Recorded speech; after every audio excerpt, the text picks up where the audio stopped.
Yeah, this is also so that you guys can set a really good example for the other classes, obviously. Obviously. So we are now time traveling. Future selves, say hello to your past selves. Past selves, say hello to yourselves in the future. The future has finally arrived. So those of you who are watching, here are some messages from the past down here on the lower right-hand corner. Yeah, we are all in the collective DeLorean of PS126 middle school art. Definitely. So here are the YouTube stars of tomorrow today in the past. Let's look at the new material this week. Last week we talked about pinhole cameras as kind of like a physical embodiment of the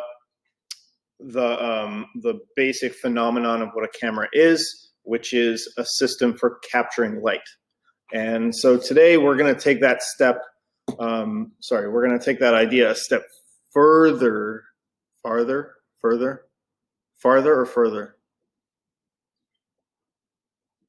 Anybody know? Further. I'm with you on further.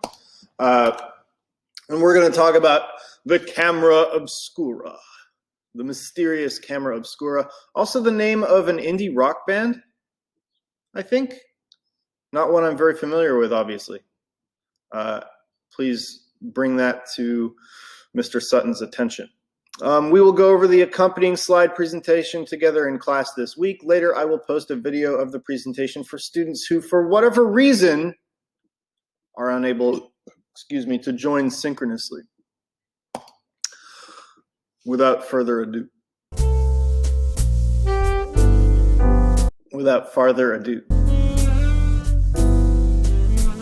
The camera obscura. What is a camera obscura? The term literally means dark chamber, and thus defines a camera as is. But in 1604, it was used by German scientist Johannes Kepler to refer to a pinhole camera that was fitted with a lens. By the way, in the image to the right, a room in an old building is turned into a camera because there's a hole in the roof. So that's kind of like getting back to that pinhole camera thing that we were talking about last week. You can see that if the light outside the camera is relatively bright enough compared to the light inside the camera, a pinhole can still yield a very bright image. Also note how it's upside down and backwards. Anybody remember why that is? It is because light travels in a straight line. Excellent, because light travels in a straight line, so it flips itself as it squeezes through that little tiny pinhole. So, what is a lens? A lens is a translucent object with a curved surface that bends light in such a way that it can be concentrated or dispersed so as to focus or magnify an image. The lens has been developed by scientists and engineers in various cultures throughout human history, starting around the 6th century CE, which I guess isn't really throughout human history, but it's throughout the part of human history that started in the 6th century CE.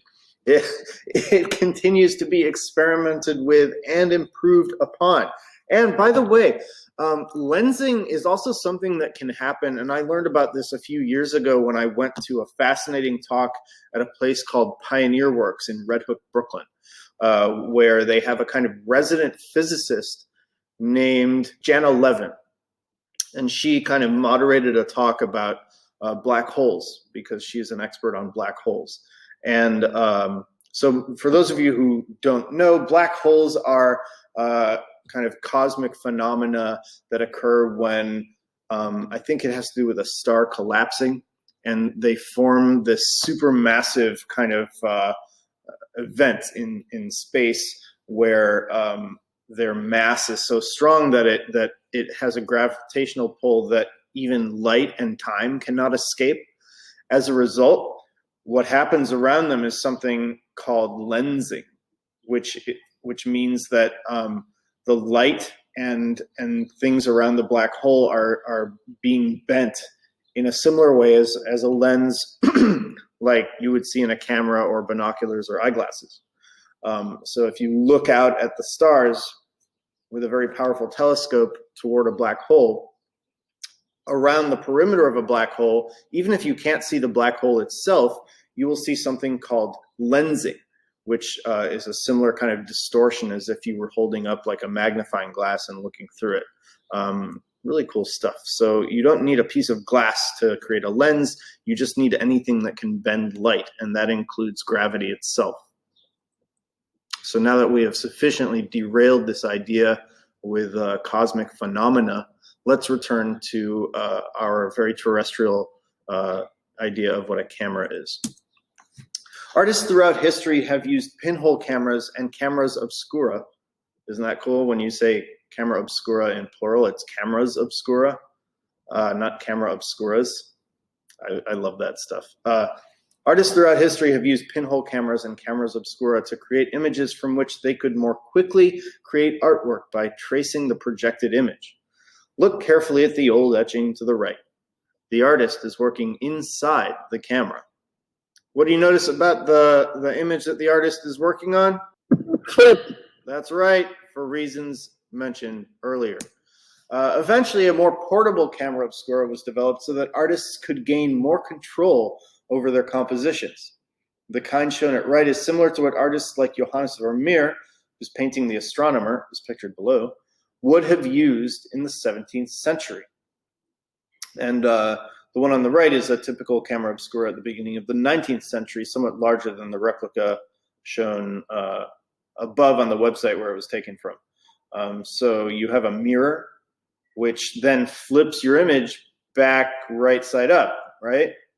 And you can kind of see that way you're sort of working in a way that might be a little bit more naturalistic. Although as an art teacher, I have to say that working from an upside down image has many advantages as well, mainly because it forces you to kind of separate your idea of what a thing should look like from what you are seeing and trust your eyes. Ironic, isn't it, that Vermeer painted The Astronomer using most likely a camera obscura, as Vermeer was buddies with Antony van Leeuwenhoek. Leeuwenhoek? Have you guys learned about who that is? I'm talking about, of course, one of the people credited with inventing the microscope, and certainly an innovator of lenses and lensing. So Vermeer, he was working in STEAM, doing a lot of disciplinary crossover to science. Cool stuff. Identifying camera use. In Vermeer's Girl with a Red Hat from around 1666 at right, you can identify the use of the camera obscura because of the shape of the highlights. When viewed with the naked eye, highlights assume the shape of the surface on which they appear. When viewed through a camera, they appear circular because of the shape of a lens.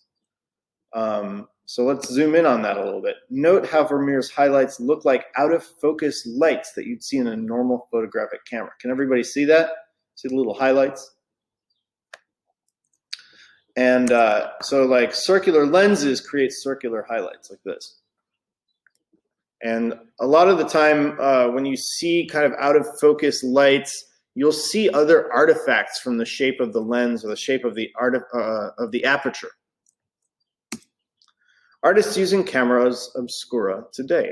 Perhaps the most prominent use of the camera obscura today is by the photographer Abelardo Morel, who did a whole series of photos in which he turned rooms into cameras and captured stunning images of the outsides of their respective buildings. So I think we looked at some of these last week, or we should have, when we were discussing pinhole cameras, because what's happening here is that the whole room is being turned into a camera obscura by, of course, making a pinhole, probably about the size of a saucer, and sticking a lens in it. Meanwhile, the rest of the room has to be perfectly blacked out. In 2013, artists Sandra Gibson and Luis Ricoder created a camera obscura installation in Madison Square Park called Topsy Turvy. So inside that installation, you could go in and see that really cool phenomenon of the outside world being projected in through the lens. And let's see, do we recognize anyone in these photos? That guy on the left there writing something looks familiar. Meanwhile, these artists look like they might have been in a psychedelic rock band in the 1970s, early 1970s, late 1960s. Optical tools and art. Lots of visual artists, including me, use optical tools like cameras in order to capture and more quickly draw or paint images. Once you've got an image from a camera, you can trace it, grid it, pounce it, project it, and so on.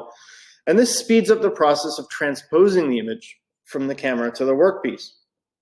The workpiece being your painting, drawing, mural, whatever. Here's a photo of a father-son duo with an opaque projector, sort of like a camera obscura in reverse. And a lot of professional artists use cameras obscura, or other optical tools like that, because it saves time. And when you are making art for money, you tend to also have a deadline. You need to work more quickly.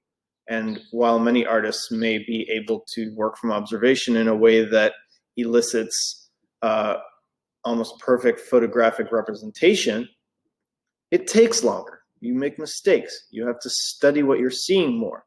When you can trace, you don't need to do quite as much visual work, although it's not that easy. You should try it sometime.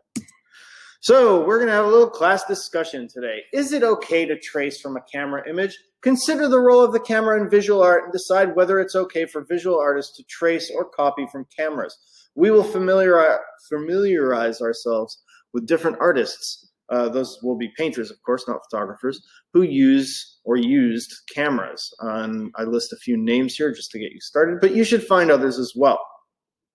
Did you learn about any other painters who use cameras in the course of taking my art class? I would like to know. So what I'm going to do is I'm going to keep sharing my screen. Let's Google some of these. Definitely we had 8th graders who did their contemporary artist presentations on artists that included David Hockney, Chuck Close, and I think that was it. I don't think anybody did Igalozeri. But let's take a look at what they look like. So David Hockney I don't think he used cameras so much as a reference tool, because these were his famous paintings from the 20th century. So let's see if we can find a good large image of that. David Hockney. Anybody familiar with this? So definitely Hockney was getting information about color and the effects of viewing either from a camera or just from seeing it in person.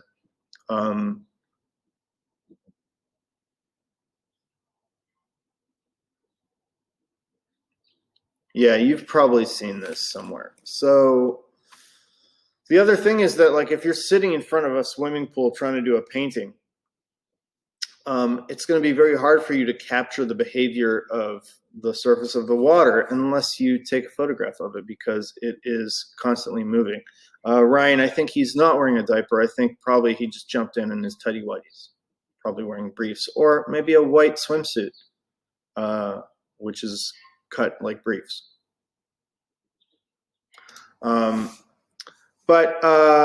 Let's see. David Hockney in more recent times started painting using an iPad, and very kind of not extremely sophisticated iPad software at that. Let's see if we can find some of his iPad paintings in here. Let's see, iPad. Here we go. So these are some paintings that David Hockney made on his iPad, and he's an old. You got to give him credit for this. He's getting up there in years, and he's still kicking it. Like, look at the way that he still manages to say a lot about color and light. But there was also this period where he was really interested in photo collage, because David Hockney, his kind of fascination with light and seeing things in different ways kind of led him to do stuff like this, where he was just taking a lot of photographs Let's open this in a new tab and take a look at it. In order to kind of get at that idea, I guess, right? And we talked about Vermeer.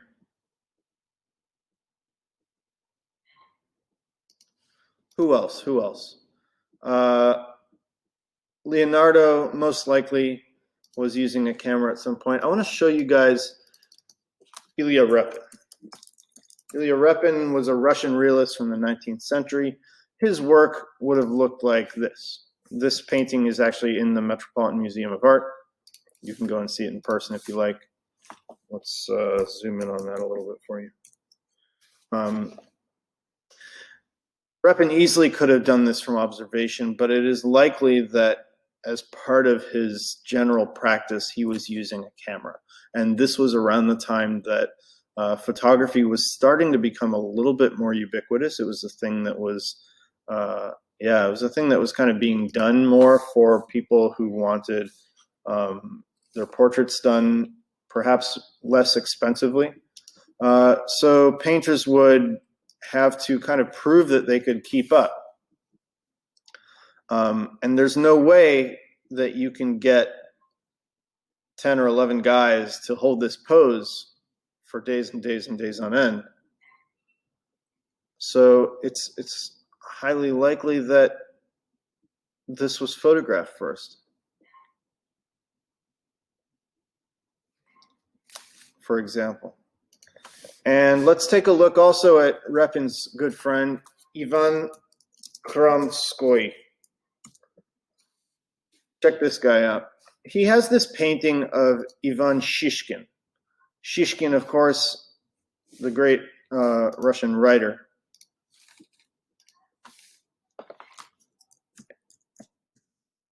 Check that guy out. This is a painting. FYI. And I'm showing you two names, but there was a whole movement of artists throughout the world, not just in Russia, not even just in Europe, but also in the United States, in South America, I think in parts of the East and Africa as well. This is what artists were doing. Painters were saying, you know what, I see your camera and I raise you a paintbrush. And they were just cranking out stuff like this, and you can see it in all kinds of different museums. This is one of my favorites here. This is called Christ in the Wilderness by Ivan Kramskoy. And I mean, look at when you zoom in, this is my favorite part, is when you zoom in, you see the brushwork. And you can see that it's applied, like you see his hand in it. But then you zoom out again and it's like, whoa. I see your camera, I raise you a paintbrush, right? It looks like he's sitting on the moon. Just I mean, look at the brush strokes that are used. Like, he gets into the sky and he doesn't even care anymore, right? Like, it's like, okay. So those are a few artists who were using cameras. More recently, we have a guy named Chuck Close that one of our 8th grade classes learned about. He's been, he almost ran over my foot once on 10th Avenue. He is confined to a wheelchair. He's a very big guy. He goes around in an electronic wheelchair, a motorized wheelchair. And he suffered a kind of a spinal collapse when he was young. And that's why. And he also suffers from, I forgot the name of the condition, but it's called facial blindness. He can't remember faces at all. You talk to him, you become friends with him, and like, he knows who you are, but the next time you meet him, he's not going to recognize you by your face. So this is a self-portrait of Chuck Close. He looks like this now. He looks more like this. And he's gotten himself into some hot water because allegations came out that he was being abusive towards some of his assistants. This is one of the things we deal with in the world of art and celebrity and people that get big egos. And we can get more into that later, but I just kind of want to draw your attention back to his use of the camera. So like this is an airbrush painting that you can actually go and see in the Metropolitan Museum of Art. This is a self-portrait of his from a long time ago. Look how young and thin he looked. He did this with airbrush. The painting, I believe, is about, I want to say 8 feet tall, something like that. It's pretty big, at least 6 feet. This is a painting, it's not a photograph. But you can see that, like, he's definitely working with photography. You can see that he's imitating not only those circular highlights that we talked about with Vermeer, but also like the depth of field that you get in a camera. And we're going to talk about depth of field later, but notice how like the nose and eyes are in focus. They're really sharp. And then as you recede into the background, you get this blurry thing that happens because the camera lens is focusing on that far away. And when you get farther away, not further away, but farther away, it starts to get blurry because it's no longer focusing on that point. Chuck Close. And he works a lot with the grid, kind of breaking up images into, I guess, what you could sort of compare to pixels. So that's Chuck Close. What else? Igalozeri. I don't know him personally, even though he is another Israeli painter. But, oh, I spelled his name wrong. How do you like that? Igalozeri. And he makes paintings that look like this, painted photorealistically. This is a whole genre that is called photorealism. And it kind of came up to prominence, I would say, in the latter third of the 20th century. And this was artists going back and revisiting that competition with the camera and saying, hey, we can still do this. We can still paint in a way that fools you into thinking this is a photograph. Meanwhile, there's a lot of other artists that are like, why? Why though? And yeah, Jerry, I see that fur coat effect that you're talking about. Look at not all of them are quite as abstracted as that. I'm trying to find a larger resolution image here for you. Whoops. Image, new tab, there we go. So you see, again, imitating those photographic effects of focus and non-focus, right? And a lot of people are really into this, and it takes a long time. He doesn't do all his own work, as many artists have done throughout history. He's employing a team of assistants who help out with a lot of the labor that goes into working this way, just as Titian and Leonardo and Rembrandt all did as well, by the way. Interestingly, it's not clear to me that Vermeer employed a team of assistants. Just a thought. So those are some artists who have either worked with cameras or whose work references photography. And I'm wondering, during our contemporary artist presentations, did we talk about any painters who do that? Or sculptors, maybe? And what do you think? Do you think it's okay for painters to trace from a camera image, or should they be working from straight observation? Albert says, if you can distinguish your art from the tracing, it's good. What exactly does that mean, Albert, to distinguish your art from the tracing? If you can make it different from what the image looks like, put your own spin on it. That's right. So you want to see artists put their own kind of creative voice into the work, even if they are using some kind of optical tool. Anybody disagree? Anybody agree? What do we think? Agree with Albert, disagree with Albert? Getting a lot of agreement. So it sounds like in general, the people I've heard from want to see the artist's hand in the work. You want to see the artist's hand, maybe the artist's mind in the work. Let's look at a couple artists who kind of don't do that. They go a different direction. One is called Richard Prince, who we briefly discussed in our contemporary art history unit. Richard Prince is an American painter and photography. In the 1970s, he made drawings and painterly collages that he has since disowned. So he says, that's not me anymore. His image, Untitled Cowboy, is a rephotographing of a photograph by Sam Abel and appropriated from a cigarette advertisement. It was the first rephotograph to be sold for more than $1 million at auction.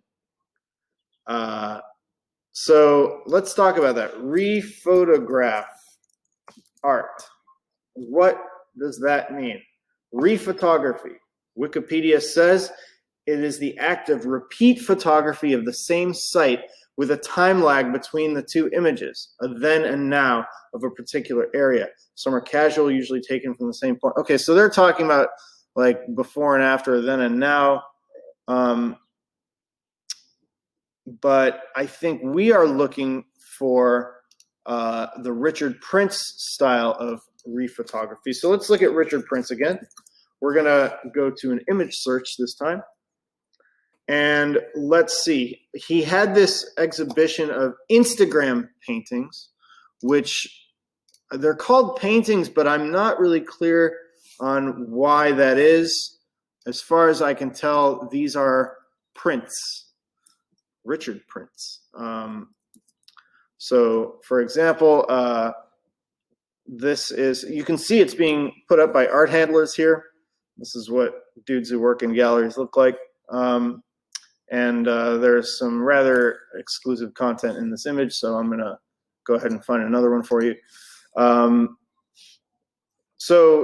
then in some of them, he kind of like, he would take what looked like commercially printed images that he didn't create originally, and then he kind of painted over them, right? So he's appropriating images from culture. He's not a 100% content originator, but it always comes back to that question of, what is appropriation? Is it legitimate? If you are taking an image and recontextualizing it in the name of art, are you the creator now? And let's see. And he's done some paintings here, it looks like. I can't get too quickly into, I can't get too deep into what they are right now, but here's a really good example of that Marlboro ad that Richard Prince would have photographed. So he's taking his camera, he's pointing it at a magazine ad, he's taking a photo, and then that is the artwork. He takes the artwork and frames it and shows it in the gallery because it is a photograph of a photograph, right? And that's the concept. It's the concept is the photograph of the photograph. So he's kind of asking us to step back for a second and think about the act of capturing light. And yes, it is problematic, Janice, who says, that's like, and I think I know where you're going with that, Janice, right? That's like stealing. That's like plagiarism, right? And bear in mind, this is not Richard Prince trying to sell people cigarettes or sell people on, some American vision of rugged individualism that is also used to sell cigarettes by the Marlboro or Philip Morris company, right? This is Richard Prince saying photography is an art form in which you capture light with a tool, right? Here's an example. And, we're thinking about what was done to create these ads. Let's see. There's also I would have to go back to the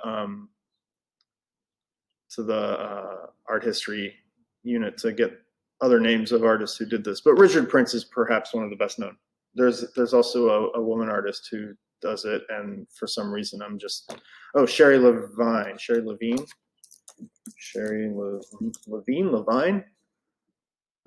who rephotographed famous works by other famous artists. In this case, I think Dorothea Lange, who was one of the so back in the early 20th century, the U.S. actually invested in their artists and sent a whole bunch of them out to like make artwork about the expanding country. And Dorothea Lange was one of those artists. And then Sherry Levine went and photographed her photographs, very much in the same vein as Richard Prince, because it's about appropriation. It's about drawing attention to the act of photography and the act of viewing photography. Janice says, if I photographed your work, posted up, and said it was artwork because I wanted to make a point about photography. Yes, that's exactly what it's like. And I think we have to ask ourselves, like, is this a victimless crime? Is Sherry Levine taking money from Dorothea Lange, who is long gone, or maybe she has a legacy or a foundation? Is she even competing with Dorothea Lange or Richard Avedon, or any of those WPA artists who went out and photographed the American way of life? Is Richard Prince competing with Marlboro cigarettes? Is he competing with Instagram? Is he taking money from influencers? What's going on? So anyway, that's the discussion that we are having. I am going to stop the time machine at this point. So thank you for watching on TV Land.